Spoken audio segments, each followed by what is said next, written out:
पितृपक्ष का समय बेहद ही महत्वपूर्ण होता है। ये समय पूर्ण रूप से पितरों को समर्पित है। धार्मिक मान्यताओं के अनुसार इस दौरान लोग अपने पूर्वजों का तर्पण और उनके नाम से गीता के पाठ का आयोजन करते हैं। इस अवधि को श्राद्ध पक्ष के नाम से भी जाना जाता है। वैदिक पंचांग के अनुसार इस बार पितृपक्ष 17 सितंबर 2024 से शुरू हो रहे हैं। मान्यता है कि जिन लोगों पर पितरों की कृपा बरसती है उसे जीवन से जुड़े सभी सुख और वैभव प्राप्त होते हैं और उसके वंश की वृद्धि होती है, तो वहीं उनकी अपेक्षा करने वालों को तमाम तरह के कष्टों को झेलना पड़ता है।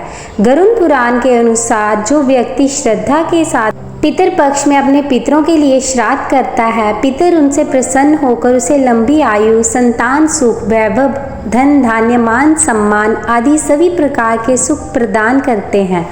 पितरों की कृपा से वह सभी सुखों को भोगता हुआ अंत में मोक्ष को प्राप्त होता है। आइए पितृपक्ष में पितरों के लिए किए जाने वाले श्राद्ध से जुड़ी कुछ बातों के बारे में जानते हैं। हिंदू मान्यता के अनुसार पितृपक्ष में पितरों के लिए तर्पण करने का बहुत ज्यादा महत्व माना गया है। पितरों को जल में तिल मिलाकर उन्हें अर्पण करना ही तर्पण कहलाता है। मान्यता है कि जो व्यक्ति पितरों को 3 अंजलि जल में तिल मिलाकर कुशा के साथ अर्पित करता है यानी तर्पण करता है, उससे उसका पितृदोष समाप्त हो जाता है। तर्पण सिर्फ पितरों के लिए ही नहीं बल्कि देवी देवताओं, ऋषियों, यम आदि के लिए भी किया जाता है। पितृपक्ष में पीपल के वृक्ष पर भी काले तिल, दूध, अक्षत और पुष्प मिलाकर अर्पित करने पर भी पितृ प्रसन्न होते हैं।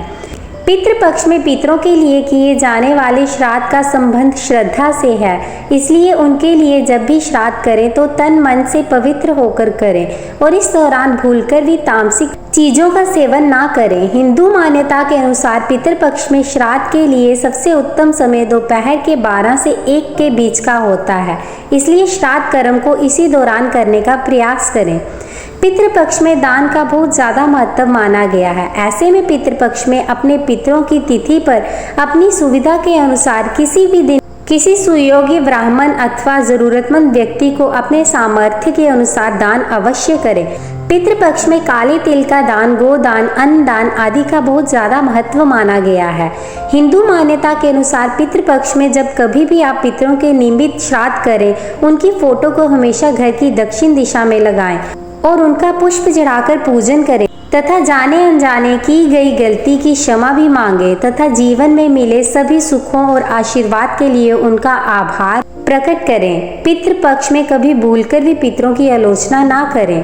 पितृपक्ष में हमेशा किसी सुयोग्य ब्राह्मण से पितरों के लिए पूजन कार्य कराएं और उसे इस कार्य को संपन्न कराने के लिए आदर पूर्वक आमंत्रण दें और भूलकर भी उसे दिए जाने वाले दान का अभिमान न करें। पितृपक्ष में ब्राह्मण को कांसे या पत्तल में भोजन कराएं और उनको भोजन कराते समय शांत रहें। पितृपक्ष के दौरान ना करें ये दान। पितृपक्ष के दौरान सरसों के तेल का दान, वस्त्रों का दान, तामसिक भोजन का दान, लोहे की चीज़ों का दान, नुकीली आदि चीज़ों का दान नहीं करना चाहिए। ऐसा कहा जाता है कि इन चीज़ों के दान से पूर्वज नाराज होते हैं, साथ ही जीवन में नकारात्मकता आती है। जबकि हिंदू धर्म में दान पुण्य का विशेष महत्व है, लेकिन इस दौरान इन चीज़ों का दान भूलकर भी नहीं करना चाहिए, क्योंकि इससे जीवन में अशुभता आती है और व्यक्ति के कार्यों में बाधा आती है। पितृपक्ष के दौरान ना करें ये गलतियाँ। श्राद्ध पक्ष के दौरान कपड़े और जूते नहीं खरीदने चाहिए। जिन लोगों की कुंडली में पितृ दोष है उन्हें इस दौरान गया जी, उज्जैन और अन्य स्थानों पर पिंडदान करना चाहिए। पितृ तर्पण के लिए जानकार पुरोहित को बुलाना चाहिए। इस दौरान गाय, कौवे, कुत्ते और चींटियों को खाना खिलाना चाहिए। यह अवधि शुभ कार्यों जैसे विवाह, सगाई आदि समारोह के लिए अशुभ मानी जाती है।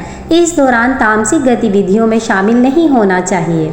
आपके पितरों की कृपा हमेशा आप पर बरसती रहे।